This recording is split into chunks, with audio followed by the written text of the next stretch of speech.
How is it that nations with the highest literacy rates, the best universities, and unprecedented access to information still empower incompetent leaders, support irrational campaigns, and offer absurd arguments when their cherished beliefs are challenged? The answer is both simpler and more disturbing than you might think. The conventional wisdom suggests that bad decisions come from ignorance or low intelligence. If only people were smarter or better informed, we think, they wouldn't believe nonsense or support harmful policies. This belief drives our emphasis on education as the solution to society's ills. But what if the problem isn't too little intelligence, but rather how intelligence itself functions? What if being smart doesn't protect you from delusion, but instead makes you more vulnerable to certain kinds of it? In 2013, Yale law professor Dan Kahan conducted a series of experiments testing the effect of intelligence on ideological bias. Using the cognitive reflection test to measure reasoning ability, he found something surprising. The highest-scoring individuals displayed the strongest political biases when assessing the truth of various statements. In another study, Kahan and his team discovered that people with the highest numeracy skills were better at objectively evaluating statistical data when told it related to a skin rash treatment. But when the same data was presented as relating to gun control, those with the highest math abilities actually showed the greatest bias in their interpretations. This correlation between intelligence and ideological bias isn't an isolated finding. It's been replicated in multiple studies across the political spectrum. Smart people on both the left and right show stronger biases than their less intelligent counterparts. And since these biases are mutually contradictory, they can't all result from greater understanding of truth. So what's happening here? Why does being smart seem to make us more, not less, susceptible to certain kinds of irrationality? To understand this paradox, we need to rethink what intelligence actually is. In artificial intelligence research, there's a concept called the orthogonality thesis, the idea that intelligence itself is simply the effectiveness with which an agent pursues a goal. Intelligence isn't inherently tied to any particular goal, including truth-seeking. Our human intelligence didn't evolve primarily as a tool for discovering objective truth. Rather, it evolved as a tool for ensuring survival, securing social status, achieving tribal belonging, and ultimately, reproductive success. And these goals often required the adoption of what we might call fashionably irrational beliefs. Beliefs that may not be true, but are socially advantageous to hold. Since we're intensely social creatures, it can be intelligent, in an evolutionary sense, to convince ourselves of irrational beliefs, if holding those beliefs increases our status and well-being within our tribe. Dan Kahan calls this behavior identity protective cognition, IPC. Using our cognitive abilities not to find truth, but to protect beliefs tied to our social identity. This means intelligent people aren't more easily misled by others. They're more easily misled by themselves. They're better at convincing themselves of things they want to believe, rather than things that are actually true. As novelist Saul Bellow put it, a great deal of intelligence can be invested in ignorance when the need for illusion is deep. The smarter you are, the better you are at rationalizing. You can construct more elaborate justifications, find more creative connections, and craft more persuasive narratives to support what you already believe or want to believe. Intelligence doesn't protect against bias. It supercharges it. This tendency is troubling in individuals, but in groups, it becomes exponentially more dangerous, affecting the very structure and trajectory of society. For centuries, elite academic institutions like Oxford, Cambridge, Harvard, and Yale have been training their students to win arguments, not necessarily to discern truth. They've created cohorts of people who are highly skilled at motivated reasoning, what we might call master debaters. These master debaters naturally gravitate toward fields where arguing well is more important than being correct: law, politics, media, and academia. In these theoretical domains, sheltered from the immediate feedback of physical reality, they can deploy their powerful rhetorical skills to convince each other of fashionable but unfounded beliefs. The more counterintuitive or contrarian these beliefs, the more intellectual capital one gains for defending them successfully. The result? A competitive marketplace of ideas, where victory goes not to the truest ideas, but to the most cleverly defended ones. Eventually, the most virulent of these arguments escape the confines of elite institutions and spread throughout society, carried by the credentialed experts we've been taught to trust. And now, with social media accelerating the process, fashionable nonsense can go from academic journals to mainstream belief in record time. Let's examine some historical and contemporary examples of how smart societies produce and amplify collective delusions. In the 19th century,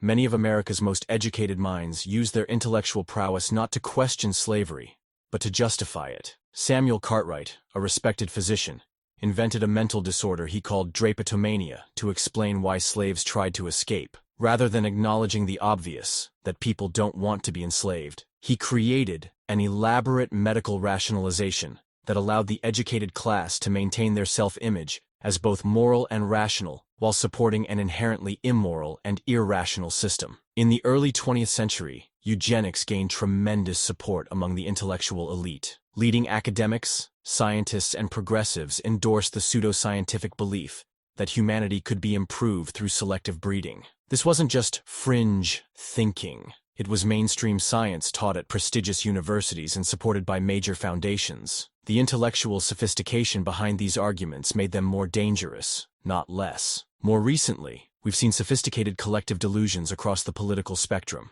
On the right, climate change denial has been bolstered by think tanks, alternative experts, and elaborate counter-narratives that give intellectual cover to what is essentially a rejection of scientific consensus. On the left, certain academic fields have developed increasingly abstract theories that normalize and even celebrate conditions that objectively harm the people they claim to help. In the financial world, we've witnessed multiple bubble and crash cycles where the smartest minds in the room convince themselves and others that this time is different. The 2008 financial crisis wasn't orchestrated by the uneducated, but by brilliant mathematicians, economists, and financial experts who created models so complex that they obscured rather than illuminated the underlying risks. These examples aren't anomalies. They're the predictable outcome of how intelligence functions in social contexts. The more education we have, the more sophisticated our delusions become.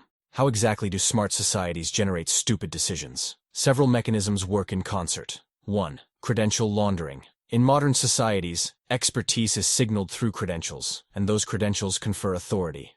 Once someone has the right degrees from the right institutions, their ideas receive less scrutiny. Their pronouncements carry weight not necessarily because they're true, but because of who says them. This creates an environment where bad ideas can be laundered through the credential system. Once blessed by prestigious institutions, these ideas become respectable, regardless of their actual merit. The problem isn't credentials themselves, but the way they short-circuit critical evaluation. Second idea, laundering. Similarly, opinions can be disguised as knowledge through what some call idea laundering. This process involves packaging subjective opinions in academic jargon, publishing them in peer-reviewed journals, often in fields with low empirical standards, citing these publications as evidence in more mainstream venues, eventually presenting these laundered opinions as established science. Through this process, ideologically motivated beliefs can gain the appearance of objective knowledge without ever facing genuine empirical testing.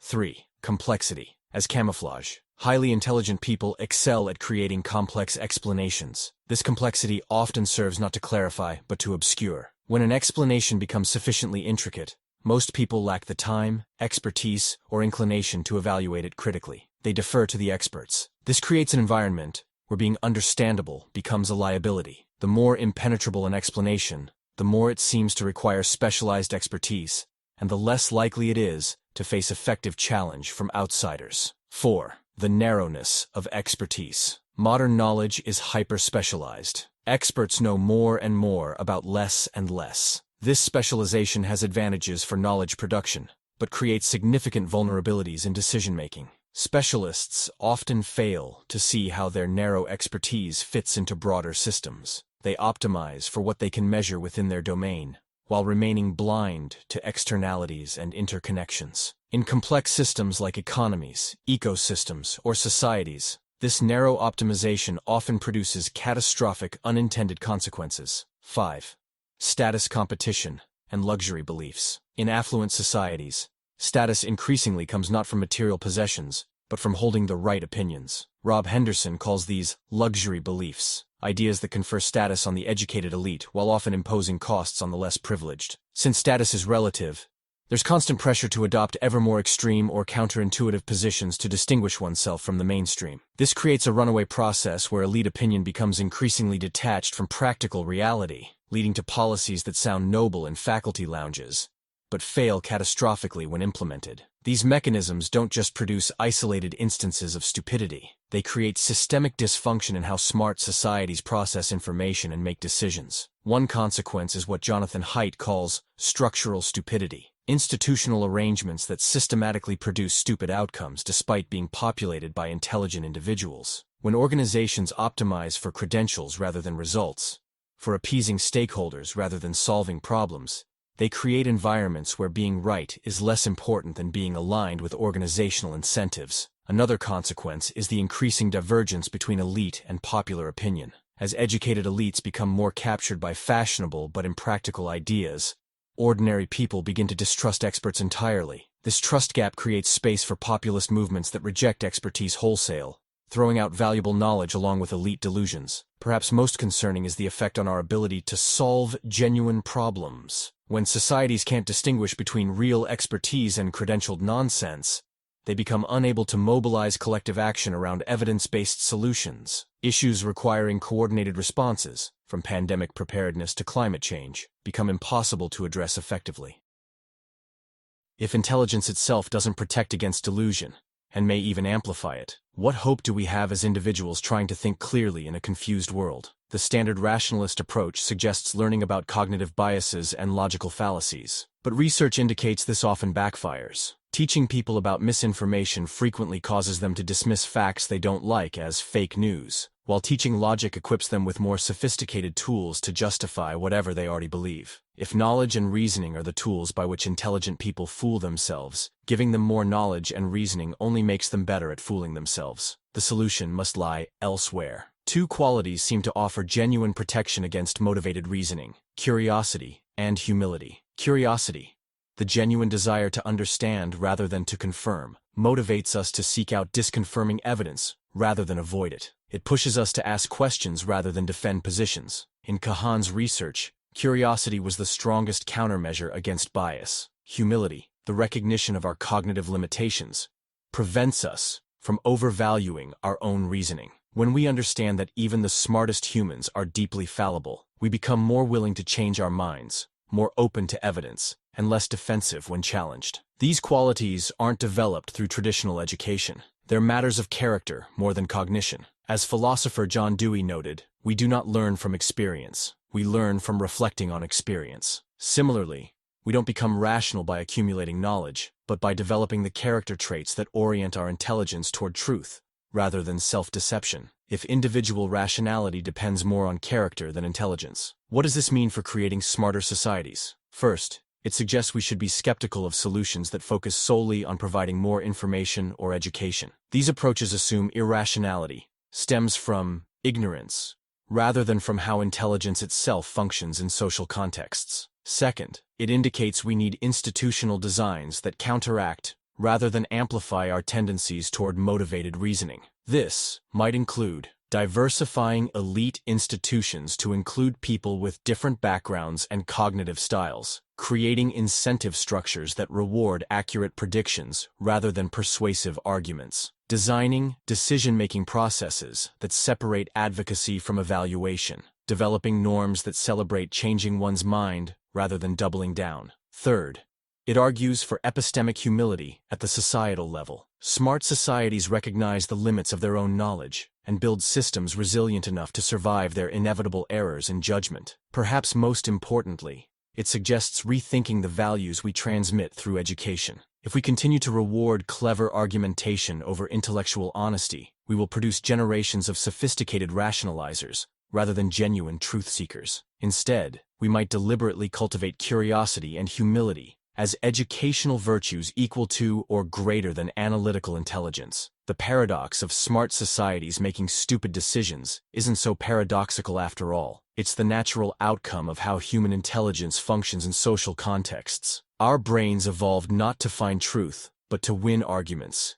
gain status, and maintain cohesive tribes. Without deliberate effort to counteract these tendencies, more education and intelligence often amplify, rather than reduce, delusion. The solution isn't to abandon expertise or education, It's to recognize their limitations and supplement them with qualities that orient intelligence toward truth. Curiosity that drives us beyond comfortable beliefs, and humility that allows us to change our minds when evidence demands it. As individuals, we can work to cultivate these qualities in ourselves, questioning our own motives and remaining open to the possibility that our most cherished beliefs might be wrong. As societies, we can design institutions that counter rather than exploit our tendencies toward motivated reasoning. The true test of wisdom, for individuals and societies alike, isn't how confidently we assert our beliefs, but how gracefully we revise them when faced with contrary evidence. If we want smart societies to make smarter decisions, we need to value not just intelligence, but the character that directs that intelligence toward truth, rather than self-deception. Because in the end,